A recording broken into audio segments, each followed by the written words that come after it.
In this video segment, we will go over the data entry procedure on Filemaker for the utility employee designated to the hoppers at Global Felt Technologies. When you begin your shift, the first thing to do is sign into your account name in Filemaker. If the employee from the previous shift is still logged in, click the Logout button on the bottom right side of the screen. After doing this, a window will appear in the middle of the screen asking for your account name and password. You will enter in your 3-digit code that you use to clock in as your account name and password.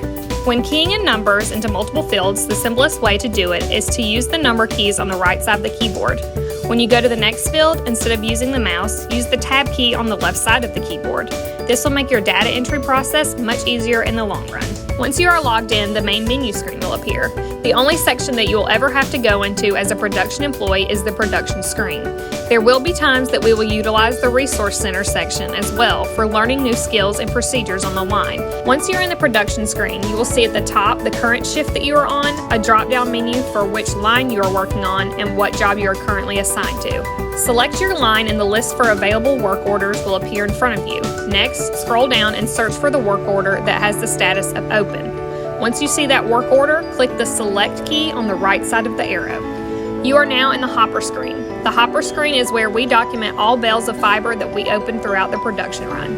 On line 1, you'll have 2 hoppers to keep track of, and on line 2, you'll have 4 hoppers. Notice at the top of the screen, you will see the work order ID, custom name, product ID, and the total amount of pounds that have already been opened throughout the work order. Each hopper has a fiber type assigned to it. Always verify that the fiber that is stationed at each hopper is the correct fiber that is listed on the screen. If you notice any difference, please notify your operator or supervisor right away. There is also a designated percentage set for each hopper that is telling us how much of that fiber is blended into the product.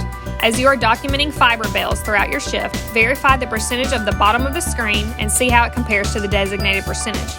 If your percentage is not lining up with what it's supposed to be, there could be a potential problem and you will have to notify your operator immediately. There is also a field on the bottom of each hopper that shows how many pounds of fiber has been entered each hopper throughout the entire work order. Once it is time to open a new fiber bale, remove the label from the side of the plastic wrap. The information on this ticket is what you will need to document this fiber bale correctly. Click the next available row on whichever hopper you are entering in your fiber. A new window will pop up that you will enter data into. There will be an automatic timestamp shaded in gray. That is how we will be able to track the time each fiber bale was opened.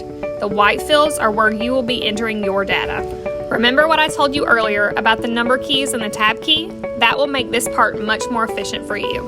The first field will ask you for the bale number. Locate on your fiber ticket what the number is and only enter the last 4 digits. Press tab and now it will ask you for the lot number. Again, find that number on your ticket and enter the last 4 digits. Press tab and now it will ask for bale pounds.